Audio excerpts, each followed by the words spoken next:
രാവിലെ കൊട്ടാരക്കര തെരഞ്ഞെടുപ്പ് ചൂട്ടിലേക്ക് ഒരു ത്രികോണ മത്സരത്തിലേക്ക് എത്തിയിട്ടുണ്ട്. അതായത് മന്ത്രി ബാലഗോപാലും ഐഷ പോറ്റിയും ഒരേ രാഷ്ട്രീയ പാർട്ടിയിൽ ഒരുമിച്ചുണ്ടായിരുന്നവർ. ഇപ്പോൾ ഐഷ പോറ്റി എതിർചേരിയിലാണ്. അവർ എതിർചേരിയിൽ എത്തിച്ചതാണ് ഈ പാർട്ടി തന്നെ. മറ്റൊന്ന്, കോൺഗ്രസ് രാഷ്ട്രീയത്തോടൊപ്പം നിന്ന രശ്മി ഇപ്പോൾ BJP പാളയത്തിലാണ്. എന്ത് പറയുന്നു? ഈ പറയുന്ന രീതിയിൽ ഒരു ത്രികോണ പോരാട്ടം തന്നെയാണോ? ത്രികോണ പോരാട്ടം എന്നതിനപ്പുറത്തേക്ക് എൻ്റെ ഒരു വിലയിരുത്തൽ അനുസരിച്ച് റിസൾട്ട് വരുമ്പോൾ ആദ്യം തോൽക്കാൻ പോകുന്ന ഒരു മന്ത്രിമാരിൽ ഒരാളായിരിക്കും KN ബാലഗോപാൽ എന്ന് പറയുന്നത്. കാരണം നമ്മൾ ഐഷ പോറ്റി ഒരിക്കലും ചെറുതായി കാണരുത് എന്നാണ് എനിക്ക് പറയാനുള്ളത്. കാരണം ഐഷ പോറ്റി എങ്ങനെയാണ് കൊട്ടാരക്കരയിലേക്ക് കടന്നു വരുന്നത് എന്ന് നമ്മൾ ആലോചിച്ചു കഴിഞ്ഞാൽ, 1/4 നൂറ്റാണ്ട് R ബാലകൃഷ്ണപിള്ളയുടെ തട്ടകമായിരുന്നു കൊട്ടാരക്കര എന്ന് പറയുന്നത്. കാരണം കൊട്ടാരക്കരയെ സംബന്ധിച്ച് ഒറ്റ പേരിൽ അറിയപ്പെട്ടിരുന്ന സ്ഥലമാണ് R ബാലകൃഷ്ണപിള്ളയുടെ സ്ഥലം. അദ്ദേഹം ഗതാഗത മന്ത്രിയായിരുന്ന സമയത്തെല്ലാം KSRTCയിൽ കൊണ്ടുവന്ന വികസന പ്രവർത്തനങ്ങളാണെങ്കിലും എല്ലാം ഏത് ബസ് വന്നു പോയി കഴിഞ്ഞാലും ഏത് റൂട്ടാണെങ്കിലും കൊട്ടാരക്കരയിൽ വന്ന് അവസാനിക്കുന്നതും കൊട്ടാരക്കരയിൽ വന്ന് തുടങ്ങുന്നതുമായിട്ടാണ് കൊട്ടാരക്കര കഴിഞ്ഞ് എന്തും ഉണ്ടായിരുന്നുള്ളൂ. അപ്പോൾ അങ്ങനെ ഉണ്ടായിരുന്ന ഒരു R ബാലകൃഷ്ണപിള്ളയെ തോൽപ്പിച്ചുകൊണ്ടാണ് ഐഷ പോറ്റി എന്ന് പറയുന്ന ഒരു നേതാവ്, CPM നേതാവ് കടന്നു വരുന്നത്. 2006 R ബാലകൃഷ്ണപിള്ളയെ തോൽപ്പിച്ച് ഐഷ പോറ്റി കടന്നു വരുന്നത്. പക്ഷേ ഈ തെരഞ്ഞെടുപ്പിൽ നമ്മൾ നോക്കിക്കഴിഞ്ഞാൽ 3 പേരാണ് അവിടെ മത്സരിക്കാനുള്ളത്. കോൺഗ്രസിന് വേണ്ടിയിട്ട് ഐഷ പോറ്റി, CPM വേണ്ടിയിട്ട് ബാലഗോപാല്, BJPക്ക് വേണ്ടിയിട്ട് രശ്മി. അപ്പോൾ ഇതിലേക്ക് നമ്മൾ പ്രധാനമായി നോക്കിക്കഴിഞ്ഞാൽ ബാലഗോപാല് കൃത്യമായിട്ട് ഇപ്പോൾ അവിടെ ചെയ്തുകൊണ്ടിരിക്കുന്നത് അവിടുത്തെ കൃത്യമായി ഓൺലൈൻ മീഡിയ എല്ലാവരെയും കയ്യിലടക്കി വെച്ചിരിക്കുകയാണ്. പേയ്മെന്റ് കൊടുത്ത് അദ്ദേഹം ധനമന്ത്രിയാണ്, അതുകൊണ്ട് ഒരുപാട് പൈസയുണ്ട്. അത് മാത്രമല്ല CPIയുടെ ഒരു മുതിർന്ന നേതാവ്, CPM ഒരു മുതിർന്ന നേതാവ് കൂടി ആയതുകൊണ്ട് കൃത്യമായിട്ട് ഇവരെ എല്ലാം പർച്ചേസ് ചെയ്ത് വെച്ചിട്ടുണ്ട്. അതായത് ഓൺലൈൻ ചാനലുകാരെ. അദ്ദേഹം എവിടെ പോയി കഴിഞ്ഞാലും കല്ലിടാൻ പോകുന്നു. കല്ലിട്ട് ഇങ്ങനെ നിർത്തിക്കൊണ്ടിരിക്കുന്ന ഒരു നേതാവ്. കാല് തെറ്റി വീണേക്കാം. അപ്പൊ അത്തരത്തിലാണ് അദ്ദേഹം ഇനി കൊടുക്കാൻ പോകുന്ന പ്രകടന പത്രിക ആണെങ്കിൽ പോലും അതിൽ അദ്ദേഹത്തിന്റെ വികസന പ്രവർത്തനങ്ങൾ നോക്കുമ്പോൾ കല്ലിട്ട് വെച്ചേക്കുന്ന ഒരുപാട് പദ്ധതികൾ കാണും. പക്ഷെ അതിനപ്പുറത്തേക്ക് നമ്മൾ നോക്കിക്കഴിഞ്ഞാൽ ഇപ്പോഴും പ്രഥമ ദൃഷ്ടി, അതായത് 5 കൊല്ലം അവസാനിക്കാൻ നേരത്താണ് ഈ കല്ലിടിയിൽ മൊത്തം സംഭവിച്ചത്. പ്രഥമ ദൃഷ്ടിയ നമ്മൾ നോക്കിക്കഴിഞ്ഞാൽ അവിടെ കൊണ്ടുവന്നിട്ടുള്ള വികസന പ്രവർത്തനങ്ങളെല്ലാം ഐഷ പോറ്റിയുടെ കാലഘട്ടത്തിൽ കൊണ്ടുവന്നതാണ്. ഐഷ പോറ്റിയെ സംബന്ധിച്ച് ഐഷ പോറ്റി 2016 മത്സരിച്ച് വിജയിക്കുന്ന സമയത്ത് 42,000 വോട്ടിന്റെ ഭൂരിപക്ഷമാണ്. ചെറിയ വോട്ടിന്റെ ഭൂരിപക്ഷം എന്നല്ല, 42,000 വോട്ടിന്റെ.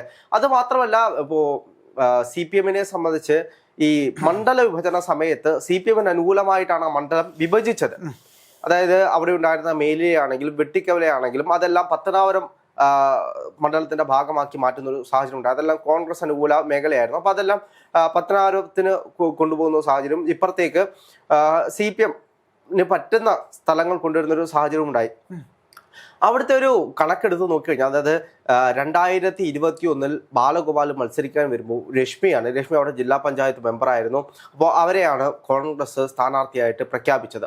അവിടെ ഒരു ടൈറ്റ് മത്സരമാണ് യഥാർത്ഥത്തിൽ സംഭവിച്ചത്. അവിടെ ബാലഗോപാൽ ഈസിയായിട്ട് ജയിക്കും, ബാലഗോപാലിന്റെ സ്വന്തം തട്ടകമാണ് എന്ന് പറയുന്ന ഒരു സാഹചര്യത്തിൽ രശ്മി അവിടെ നല്ല രീതിയിൽ പെർഫോമൻസ് ചെയ്തു എന്ന് വേണമെങ്കിൽ പറയാം. കാരണം 42,000 വോട്ടിന് ഐഷ പോറ്റി ജയിച്ചെടുത്ത് ബാലഗോപാൽ ജയിക്കുന്ന വെറും 10,000 വോട്ടിന് മാത്രമാണ്.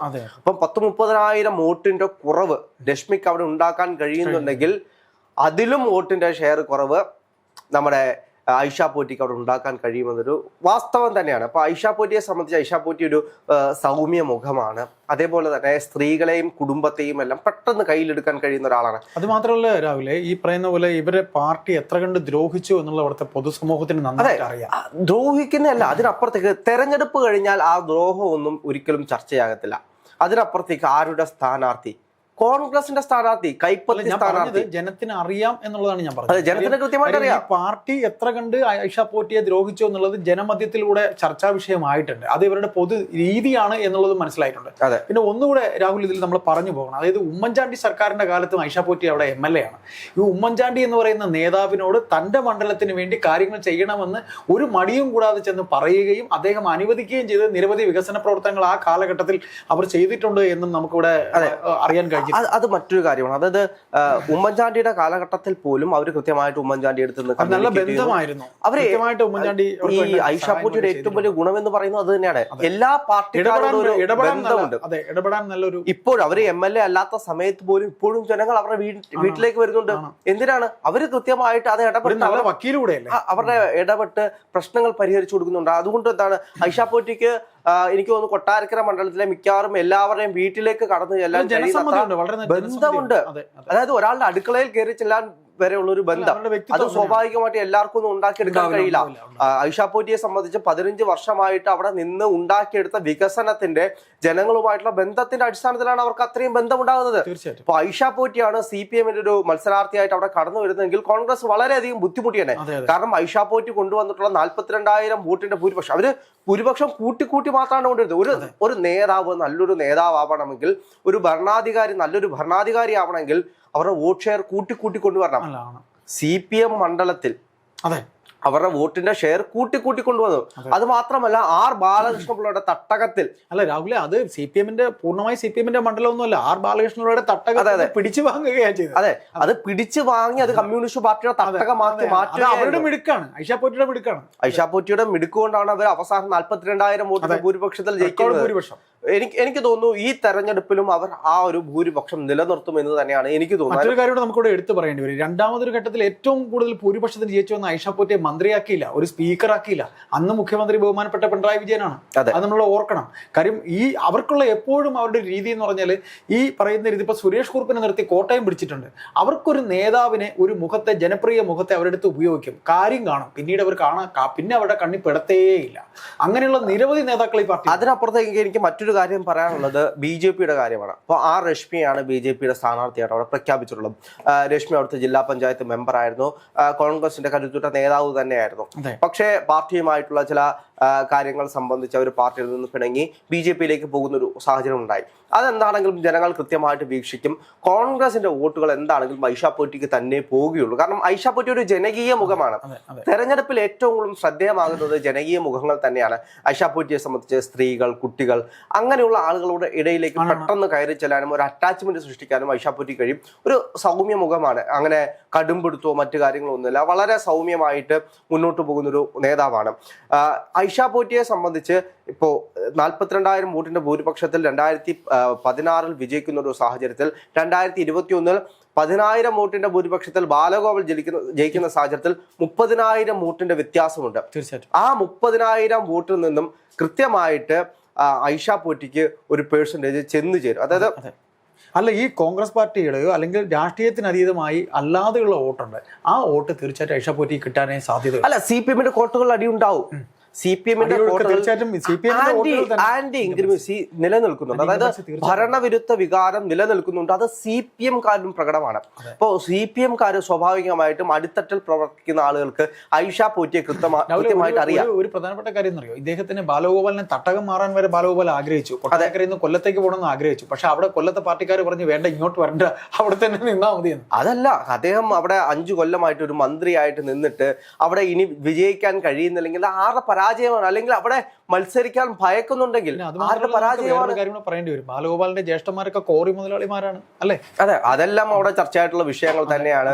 അതേപോലെ അദ്ദേഹത്തിന് NSS-ഉമായിട്ടുള്ള അടുപ്പമാണെങ്കിലും അതെല്ലാം അവിടെ ചർച്ചയായിട്ടുള്ള വിഷയമാണ്. ക്രിസ്ത്യൻ കമ്മ്യൂണിറ്റി കുറച്ച് അധികമുള്ള ഒരു സ്ഥലം കൂടെ അല്ലേ ഈ പറയുന്ന ബെന്തിക്കോസ് വിഭാഗം കുറച്ച് അല്ലേ? പക്ഷേ ഇപ്രാവശ്യം അതെല്ലാം ഐഷ പോറ്റിക്ക് അനുകൂലമായിട്ട് പോകും എന്ന് തന്നെയാണ് അവിടുത്തെ കണക്കുകൾ പറയുന്നത്. അത് മാത്രമല്ല, തെരഞ്ഞെടുപ്പിന്റെ ഒരു കഴിഞ്ഞ, അതായത് ത്രിതല പഞ്ചായത്ത് തെരഞ്ഞെടുപ്പിന്റെ ഒരു പൾസ് അനുസരിച്ച് നോക്കിക്കഴിഞ്ഞാലും കോൺഗ്രസിന് അനുകൂലമായിട്ടുള്ള സാഹചര്യങ്ങളാണ് അവിടെ ഉള്ളത്. ബാലഗോപാൽ അവിടെ ഒരു ഫാക്ടറായിട്ട് വരുന്നില്ല. കാരണം 5 കൊല്ലം ധനമന്ത്രിയായിട്ട് അവിടെ ഉണ്ടായിട്ട് പോലും അദ്ദേഹത്തിന് കൃത്യമായിട്ടുള്ള വികസന പദ്ധതികൾ കൊണ്ടുവരാൻ കഴിഞ്ഞില്ല. ഇപ്പോഴും പഴയ കൊട്ടാരക്കര തന്നെയാണ്. അദ്ദേഹം കുറെ കല്ലുകൾ ഇട്ടിട്ടുണ്ട് എന്നല്ലാതെ ഇപ്പോഴും പഴയ കൊട്ടാരക്കര തന്നെയാണ് അവിടെ ഉള്ളത്. ബസ് സ്റ്റാൻഡൊന്നും പഴയ കൊട്ടാരക്കര ബസ് സ്റ്റാൻഡൊന്നും ഒരു മാറ്റവും ഉണ്ടായിട്ടില്ല കേട്ടോ. അല്ല, എനിക്ക് തോന്നുന്നു ഐഷ പോറ്റിയുടെ കാലഘട്ടത്തിൽ ഇതിലും ഭേദമായിരുന്നു എന്ന് വേണമെങ്കിൽ പറയാം.